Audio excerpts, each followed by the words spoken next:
안녕하세요. 뇌건강 닥터 이채영입니다. 이번 시간에는 수면, 그 중에서도 수면제에 대해서 얘기를 좀 해보려고 그래요. 한 번 정도는 다 잠이 오지 않아서 고생하신 적이 있으실 텐데요. 언제 수면제를 먹어도 될지, 그 다음에 어떨 때는 복용하면 안 되는지, 그 다음에 내가 수면제를 이제 복용을 한다면 어떤 방식으로 해야지 효과적인지에 대해서 말씀드리겠습니다.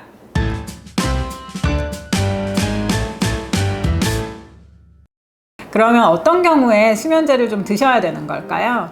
쉽게 생각해서 불면증이 온 기간이 짧을 때, 그럴 때는 좀 수면제를 드셔서 그 수면 패턴을 빨리 정상화시키는 게 필요합니다. 단기간이라고 하면 보통 한 3개월 정도 봐요. 그래서 뭐 몇 주 사이에, 아니 뭐 한두 달 됐는데 내가 원래는 잘 잤다, 근데 이러이러한 이유 때문에 불면증이 생겼다, 그런 걸 이제 급성 불면증이라고 하거든요.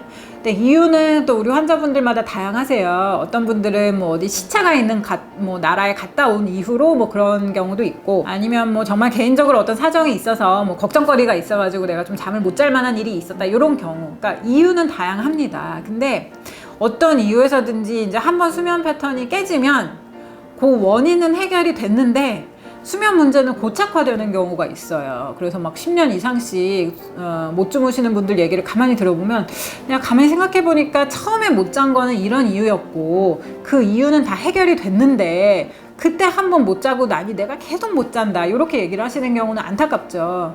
왜냐면 수면제라는 게 고를 때 참 좋거든요.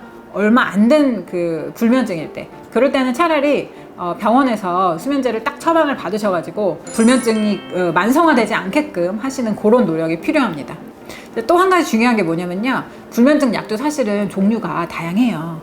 어떤 불면증 약은 시작을 도와주는 약이 있고, 어떤 불면증은 또 계속 중간에 자꾸 깨시니까 계속 지속되도록 도와주는 그런 불면증 약도 있습니다. 그러니까 수면제가 있는 것이죠. 그러니까 그런 어떤 종류들이 있으니까 그냥 뭐 친구한테 하나씩 뭐 한두 알 얻어가지고 그냥 드신다든지 그렇게 하지 마시고 병원에 딱 오셔서 본인한테 맞는 약을 처방을 받는 것을 추천을 드립니다. 근데 이제 수면제를 좀 드시면 안 좋은 경우가 있어요. 어떤 경우냐면요, 이제 이미 불면증이 굉장히 오래되신 경우예요. 이제 딱 진료실에서 뵈면 언제부터 못 주무셨어요 하면 언제부턴지 잘 기억을 못 하세요. 왜냐면 너무 오래되신 거예요. 그래서 뭐 몇 년도인가 뭐 10년이 넘었나 막 이렇게 얘기하시는 경우에는 벌써 만성 불면증으로 가신 거기 때문에 이럴 때는 사실 수면제를 권하지 않습니다. 그리고 또 한 가지 말씀드리고 싶은 것은, 이제 만성 불면증 환자들은 굉장히 본인의 수면 상태에 되게 관심이 많으세요. 그리고 모든 일을 그 어젯밤에 수면과 사실 연관을 지어서 많이 말씀을 하시거든요. 어제는 내가 잘 잤기 때문에 이렇고 못 잤기 때문에 이렇고, 그래서 모든 거를 다 수면과 연관해서 그 해석을 하시는 경향이 있어서 이런 분들은 오히려 본인의 수면에 조금 거리를 두세요. 조금 무관심해지시라. 내가 뭐 몇 년을 못 자는데 뭐 오늘 한 번 못 잔다고 무슨 일이 생기겠어? 그래서 조금 남의 일처럼 나 이거 뭐 하루 이틀 못 잔다고 안 죽어, 뭐 이런 식으로 조금 여유 있게 거리를 두시라는 그런 말씀도 드리고 싶습니다.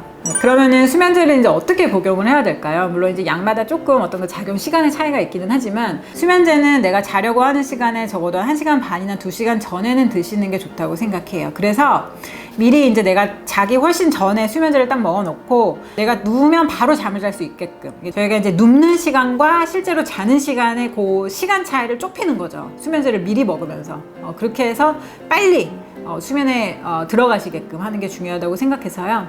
수면제를 너무 누워서 뒤척뒤척 하다가 한두 시간 있다가 아유 도저히 안 되겠다, 오늘 먹어야겠다, 이러면은 오히려 늦는 거거든요. 그래서 내가 이렇게 딱 봐가지고 뭐 수면제가 필요한 상황이라면 미리 그냥 자기 한두 시간 전에 미리 수면제를 딱 드시고 바로 내가 자러 들어가서는, 누워서는 바로 수면에 들어갈 수 있게끔 그렇게 하는 게 바른 방법이고요. 뭐 술이랑 같이 수면제 드시는 거는 절대 피하셔야 됩니다.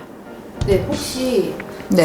수면제도 의존증이나 뭐 그런 게 있나요? 네, 수면제는 의존증이 있습니다. 수면제는 의존증이 있고요. 이제 점점 드시다 보면 효과도 떨어지고 뭐 점점 더 많은 용량을 드셔야 된다는 그런 의존증이 분명히 있기 때문에, 그래서 아까 단기간에 딱 어떤 효과를 보고서 바로 빠질 수 있는 그런 시기에만 수면제를 드셔야 된다고 말씀을 드리는 거고, 실제로 수면제를 이제 아시는 뭐 분들한테 뭐 친구한테 하나를 받는다니까 그렇게 드시는 분들도 사실 있긴 있어요. 근데 그렇게 하시면 안 되고 반드시 딱 정확하게 그 처방을 받으셔가지고 드시는 게 중요하고요. 그다음에 또 수면제 같은 게 특히 조금 이 병원 저 병원에서 드시는 분들이 많거든요. 근데 그거는 사실 본인한테 제일 도움이 안 된다고 생각해요. 그래서 뭐 정말 수면에 대해서 어느 정도 이해를 하시는 그런 뭐 어떤 선생님을 딱 정하셔가지고 그분 한 분한테 계속 상담을 하시면서 약을 받는 거를 추천을 드립니다.